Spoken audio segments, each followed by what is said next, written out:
আসসালামু আলাইকুম সুপ্রিয় দর্শক, কয়েকদিন ধরে সামাজিক যোগাযোগ মাধ্যমে সবচেয়ে আলোচনা বেশি হচ্ছে আওয়ামী লীগকে নিয়ে। যে আওয়ামী লীগ অল্প দিনের মধ্যেই বাংলাদেশে রাজনীতি করবে এবং রাজনীতি শুরু করবে। এমনকি সারা বাংলাদেশে বিভিন্ন জায়গায় ফরিদপুর, খুলনা, গোপালগঞ্জ, যশোর এমনই কয়েকটি জায়গায় আমরা দেখলাম যে জটিকা মিছিল হচ্ছে, যে আওয়ামী লীগের স্লোগান দিচ্ছে এবং তারা জটিকা মিছিল করছে যে শেখ হাসিনা আসবে, বাংলাদেশ আসবে, এরকম ধরনের তারা বক্তব্য দিচ্ছে। কিন্তু যাই হোক, আসলেই আওয়ামী লীগ ফিরবে কি ফিরবে না সে বিষয় নিয়ে আমরা আলোচনা করব। এবং এর মধ্যে আওয়ামী লীগের জন্য আরেকটি সুখবর দিয়েছে, সেটা হচ্ছে বাংলাদেশ সরকারের যে উপদেষ্টা জাহিদুর রহমান, তিনি একটা সুখবর দিয়েছেন। এবং এই সুখবরের সাথে সাথে জামায়াত এনসিপির চোখের ঘুমও হারাম হয়ে গেছে। সেই বিষয়গুলো নিয়েও আলোচনা করব। কেন তাদের চোখের ঘুম হারাম হলো? দেখেন, আমরা আগে থেকেই যারা সাধারণ মানুষ তারা সবাই জানতো এবং সবাই জানতো যে আওয়ামী লীগ এবং বিএনপি এই দুইটা রাজনৈতিক বাংলাদেশের সবচেয়ে বড় অবস্থানে করেছে। এবং জনগণের ভোটে যারা ক্ষমতা এসেছিল তারা হচ্ছে বিএনপি, এবং গত 17 বছর জোরপূর্বকভাবে আওয়ামী লীগ তারা নির্বাচন করে তারাই নিজেদের ক্ষমতা রেখেছিল। কিন্তু সে সময় 5 আগস্টের পর তাদের যখন পতন হলো, তারা যখন বাংলাদেশ ছেড়ে ইন্ডিয়াতে পালিয়ে গেল, তারপর থেকে তখন কিন্তু তাদের নিয়ে আলোচনা হচ্ছে যে আওয়ামী লীগ আর বাংলাদেশে প্রতিষ্ঠা হতে পারবে এবং আওয়ামী লীগ আর বাংলাদেশে রাজনীতি করার কোনো সক্ষমতা নেই এবং তারা কোনো আন্দোলনও করতে পারবে না। কিন্তু বর্তমান সরকার তারেক রহমান নির্বাচনের আগে একটা অঙ্গীকারবদ্ধ এবং প্রতিশ্রুতি দিয়েছে যে তিনি যদি ক্ষমতায় আসেন তাহলে সবার রাজনীতি করতে পারবে এবং দলমত নির্বিশেষে সবাই এদেশে থাকবে এবং কারো বিরুদ্ধে কোনো কিছু হবে না। তারা যে অতীতে ভুল করেছে সেটাও তাদেরকে কোনো বিচার করা হবে না, এবং তারা যদি অপরাধী হয়ে থাকে তাদের বিচার হবে যদি তারা কোনো অপরাধ না করে। যেমন সাধারণ মানুষ আওয়ামী লীগ সমর্থন করছে বা আওয়ামী লীগ করছে, তাদের অযথা হয়রানি মামলা দিয়ে তাদেরকে ধরানো, এইগুলো যেন না করা হয়, তার জন্য তারেক রহমান বার্তা দিয়েছেন। আজকে সেই যখন জটিকা মিছিল হচ্ছে, যখন শেখ হাসিনা বলছে যে আমি বাংলাদেশে আসব, তখনই ঠিক আওয়ামী লীগের জন্য একটা সুখবর দিয়ে দিল। আওয়ামী লীগের নেতাকর্মীদের জন্য, আওয়ামী লীগের দলের জন্য না, আওয়ামী লীগের নেতাকর্মী যারা গত 17 বছর আওয়ামী লীগ করেছে এবং এখন তারা পালিয়ে আছে বা দেশেই আছে, বিভিন্ন জায়গায় আছে, তাদের জন্য সরকার থেকে একটা সুখবর। সেই সুখবর হচ্ছে যে তারাও স্থানীয় নির্বাচনে অংশগ্রহণ করতে পারবে। দেখেন, তারা স্থানীয় নির্বাচনে অংশগ্রহণ করতে কেন পারবে?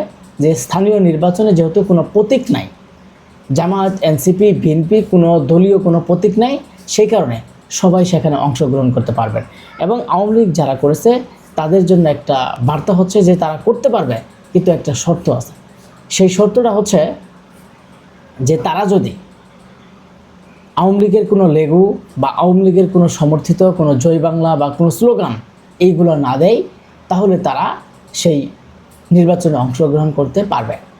এবং এই আওয়ামী লীগের নির্বাচনে, স্থানীয় নির্বাচনে অংশগ্রহণ যখনই সরকারের পক্ষ থেকে জানানো হচ্ছিল, যে তখনই এনসিপির নেতা আসিফ মাহমুদ তিনি একটা বার্তা দিয়েছেন। তিনি এক সাংবাদিকের সাক্ষাৎকারে তিনি বলেছেন যে আওয়ামী লীগের রাজনীতি করা যেহেতু নিষিদ্ধ, তাদের রাজনীতি করার কোনো সুযোগ নেই এবং তারা স্থানীয় নির্বাচনে অংশগ্রহণ করতে পারবে না, এটা তিনি বলেছেন। কিন্তু তাদের চোখের ঘুম হারাম হয়ে গেছে। কী কারণে? বাংলাদেশের দুইটা রাজনৈতিক দল বিএনপি এবং আওয়ামী লীগ, যেহেতু বিএনপি বর্তমান ক্ষমতায়, এবং স্থানীয় নির্বাচনে আমরা যদি দেখি যে বিএনপি নির্বাচন করছে স্থানীয় নির্বাচনে, বিএনপি যদি সেখানে 50টি আসন পায়, 50টি যদি বিজয় হয়ে আসে, দেখা যাবে সেই ক্ষেত্রে প্রায় 20 থেকে 25টি কিন্তু আওয়ামী লীগেরও যেতে পারে।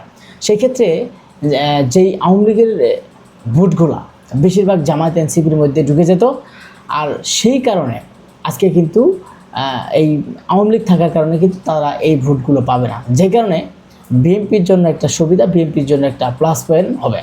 কিন্তু সবচেয়ে বেশি চাপের মধ্যে পড়বে এনসিপি এবং জামায়াত।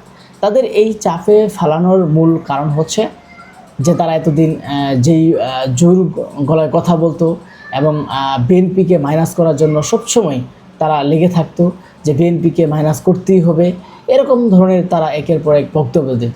আজকে সেই বক্তব্য দেওয়ার কারণে আজকে দেখা যাচ্ছে যে তারেক রহমানের যে প্রতিশ্রুতি দেওয়া এবং তারা যেন দলমত নির্বিশেষে সবাই রাজনীতি করতে পারে, তার জন্য কিন্তু আজকে আওয়ামী লীগের এই যে স্থানীয় নির্বাচনে যারা অংশগ্রহণ, তাদের এই সুযোগ দেওয়া হচ্ছে।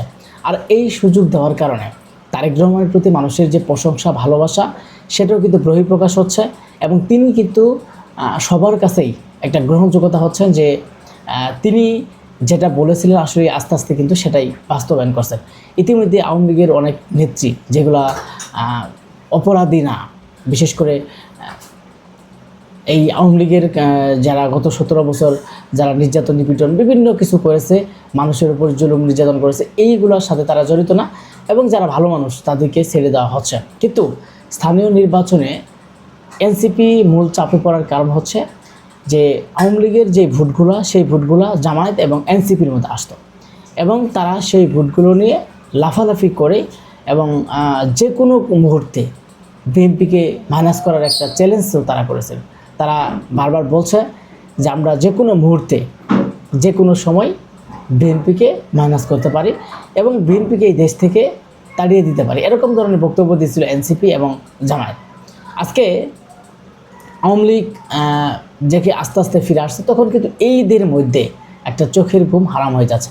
এমনকি এই আসিফ মাহমুদ বক্তব্য দিচ্ছে যে বিএনপি যদি আওয়ামী লীগ কখনো ক্ষমতায় যায় বা আওয়ামী লীগ যদি বাংলাদেশ প্রতিষ্ঠিত হতে পারে, তাহলে অন্য অন্য দলের চেয়েও বিএনপির বেশি ক্ষতি হবে। আর বিএনপির যত ক্ষতি হোক, বিএনপি তো আওয়ামী লীগের বিরুদ্ধে লড়াই সংগ্রাম করেই তারা অতীতে পার করে আসছে এবং অতীতের যে দুঃখ কষ্ট সেটা তো বিএনপির নেতাকর্মীরা জানে। কিন্তু এনসিপি তো হঠাৎ করেই 5 আগস্ট থেকে উঠে আসা, তারা তো অতীতের কোনো খোঁজখবর তারা জানে না এবং জামায়াতে তো অতীতের কোনো এইগুলো কিন্তু জানে না। কিন্তু বর্তমান তারা একটা খুব চাপের মধ্যে আছে, একটা ভয়ঙ্কর পরিস্থিতির মধ্যে আছে।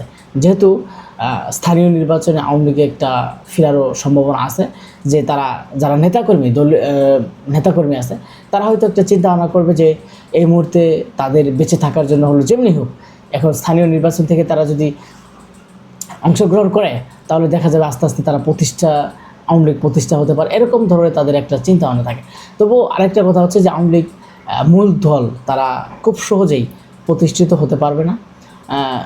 তবে আমি মনে করি যে এত তাড়াতাড়ি তারা যে দেশের মধ্যে আসবে বা বিষয়টা কিন্তু এত সহজ না। কিন্তু যাই হোক, আওয়ামী লীগের নেতাকর্মী তাদের জন্য সুখবর দিয়েছে সরকারের পক্ষ থেকে এবং এটা একমাত্র হচ্ছে বিএনপির যে একটা কৌশল এবং তারা যেই মানুষের কাছে গ্রহণযোগ্যতা পেতে চাচ্ছেন, এর জন্য যা যা করণীয়, মানে সবার রাজনৈতিক যে স্বাধীনতা, বাক স্বাধীনতা, সেটাই কিন্তু ফিরিয়ে দেওয়া।